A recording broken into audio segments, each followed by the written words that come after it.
Hello NEET aspirant, कैसे हैं आप लोग। उम्मीद करते हैं कि आप लोग अच्छे होंगे। अगर आप मेरे चैनल पर नए हैं तो चैनल को सब्सक्राइब जरूर कर ले। तो चलिए आप लोगों के लिए आप बात करते हैं कि आपका जो डॉक्यूमेंट है, जो नीट 2025 का जो ऑनलाइन फॉर्म फिलअप हो रहा है, उसमें क्या क्या डॉक्यूमेंट आपको नीड है, मतलब क्या क्या डॉक्यूमेंट आपको चाहिए। कौन कौन ऐसे 12 डॉक्यूमेंट है जो आपके लिए कंपल्सरी है, और कौन ऐसा डॉक्यूमेंट है कि अभी आपके पास नहीं है तो भी कोई प्रॉब्लम नहीं होगा। तो चलिए बारी बारी से बात करते हैं। एक नंबर में बात करेंगे तो सबसे पहले आपका passport size photo.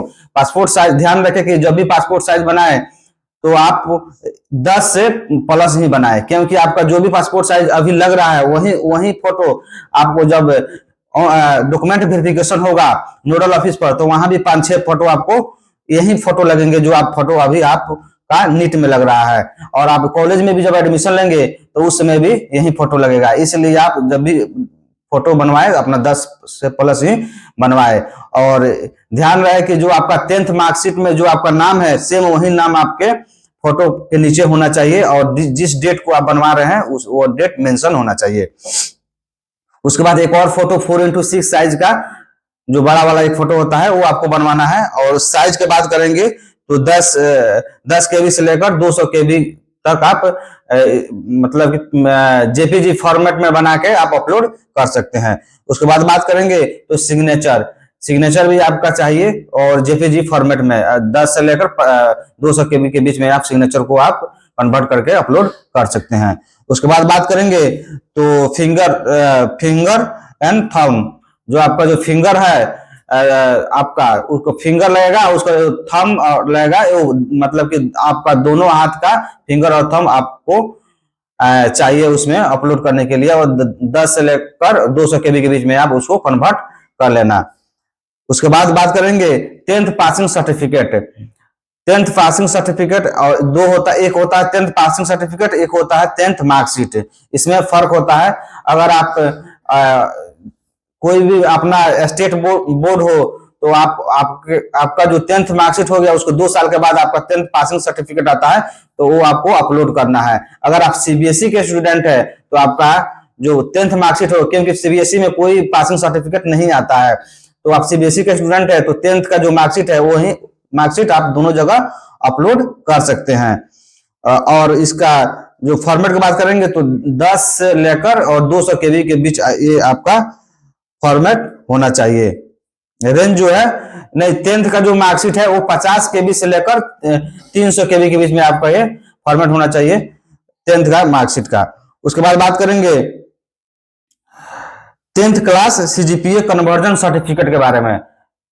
10th class CGPA conversion certificate अगर आप नहीं लिए हैं तो आप अपने स्कूल से ले सकते हैं, 10th बोर्ड से, अगर आप सीबीएसई के स्टूडेंट है तो। अगर आप कॉलेज में स्कूल में नहीं जा सकते हैं तो भी कोई दिक्कत नहीं है, मैं बताता हूं आपको उसका सोल्यूशन क्या होगा। अगर आपका जैसे मैं भी सीबीएसई का स्टूडेंट हूं, तो जब मैं पढ़ता था, जब मैं 10th में था तो उस समय सीजीपीए में आपका मार्कशीट आता था। यानी सीजीपीए में अगर आप उसको परसेंटेज में कन्वर्ट करना चाहते हैं तो 9.5 से मल्टीप्लाई करके आप अपना परसेंटेज अपलोड कर सकते हैं। जैसे मान के चलिए कि किसी लड़का का 9 सीजीपी आया हुआ है, तो 9 सीजीपी आया हुआ तो 9.5 से मल्टीप्लाई करेंगे तो 85% के समथिंग उसका आएगा, तो आप वहां अपलोड कर सकते हैं। अगर आपका 10 सीजीपी है तो 10 से 9.5 से मल्टीप्लाई कर देंगे तो 95% आपका 95% आपका मार्क्स हो जाएगा, तो आप उतना अपलोड कर सकते हैं। इसके बाद बात करेंगे वैलिड प्रूफ आइडेंटिटी कार्ड।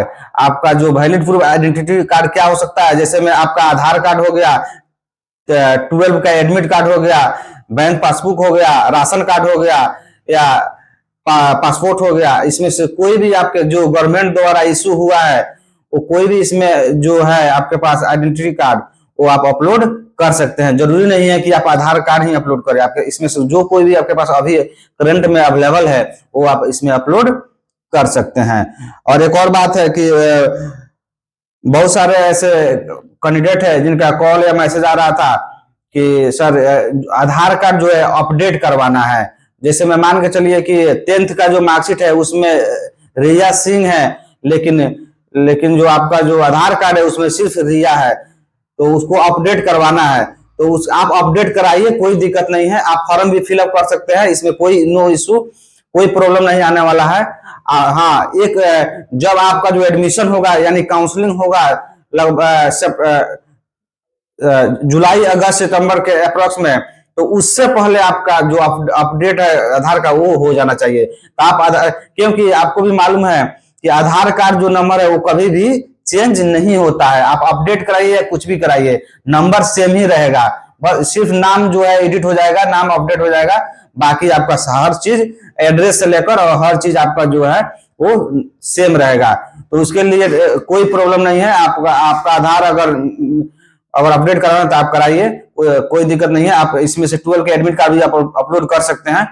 अगर आप आधार कार्ड भी अपलोड करते हैं तो भी कोई दिक्कत नहीं है। जब आपका एडमिशन होगा उस समय जो नया अपडेट कराकर आपका जो आधार कार्ड आएगा वो भी लेकर जाइएगा, और पुराना जो आपका था, क्योंकि उस समय भी मांगा जा सकता है कि आप पुराना जो किस बेसिस पर आपने अपडेट कराया था वो भी हमको प्रूफ दिखाइए। तो आपका जो पुराना आधार कार्ड है वो भी शो कीजिएगा, और आपका और जो करंट में अपडेट हो जाएगा वो भी आप दिखा सकते हैं। तो उसके बाद अगर आप बात करेंगे तो कैटेगरी सर्टिफिकेट के बारे में, मेन पॉइंट है कैटेगरी सर्टिफिकेट। कैटेगरी सर्टिफिकेट किसको किसको बनवाना है और वैलिडिटी इसका क्या रहेगा। तो आपको बता दें कि कैटेगरी सर्टिफिकेट जो है वो ईडब्ल्यूएस, ओबीसी, एससी, एसटी और पीडब्ल्यूडी जो फिजिकल हैंडीकैप भी होते हैं, ये आपको अगर सर्टिफिकेट अपलोड करना है तो ये अपलोड कर सकते हैं। अगर आप जनरल कैटेगरी से है, सिंपल जनरल कैटेगरी से, तो आपको कोई भी सर्टिफिकेट अपलोड करने की जरूरत नहीं है। आप एनए डाल सकते हैं उसमें, कोई भी सर्टिफिकेट आप जनरल कैटेगरी में काउंट होंगे। बाकी आप ईडब्ल्यू सर्टिफिकेट बनवाए हैं तो आप इसमें फिलअप कर सकते हैं, अपलोड कर सकते हैं। अगर अपलोड की बात करेंगे तो इसमें आपको 50 केबी से लेकर 300 केबी के बीच में आपको ये डॉक्यूमेंट अपलोड करना है। और वैलिडिटी की बात करेंगे तो 6 मंथ मतलब कि 6 मंथ ही। आपको भी मालूम है कि कास्ट सर्टिफिकेट का वैलिड 6 मंथ है। अभी भी टाइम है नीट का फॉर्म भरने में, तो जल्दीबाजी ना करें। अगर आप नहीं बनवाए हैं कास्ट सर्टिफिकेट, अगर 6 मंथ से पहले का सर्टिफिकेट है तो आप करंट में सर्टिफिकेट बनवाकर और अपलोड कर लीजिए, जल्दीबाजी नहीं कीजिएगा। अभी समय है आपके पास फॉर्म फिलअप करने का। उसके बाद बात करेंगे तो एड्रेस फिल करना है। आपका जो एड्रेस है परमानेंट एड्रेस वो फिल करना है। एड्रेस फिल, उसके बाद address proof certificate, address proof certificate भी आपको अपलोड करना है। चाहे वो आधार कार्ड अपलोड करे या बैंक पासबुक अपलोड करे या पासपोर्ट अपलोड करे या राशन कार्ड अपलोड करे, जिसमें भी आपका साफ साफ एड्रेस जो है, जो गवर्नमेंट द्वारा डॉक्यूमेंट इशू किया गया है, जिसमें आपका जो साफ साफ मतलब कि आपका जो एड्रेस दिख रहा हो वो आप डॉक्यूमेंट अपलोड कर सकते हैं। तो उम्मीद करते हैं कि आप वो सारे जो डॉक्यूमेंट है वो आपको समझ में आ गए होंगे। अगर इसके अलावा भी अगर आपको कोई डाउट है तो आप कमेंट कर सकते हैं, या फिर मेरे दिए गए नंबर पर आप डायरेक्ट कॉल कर सकते हैं, व्हाट्सएप कर सकते हैं।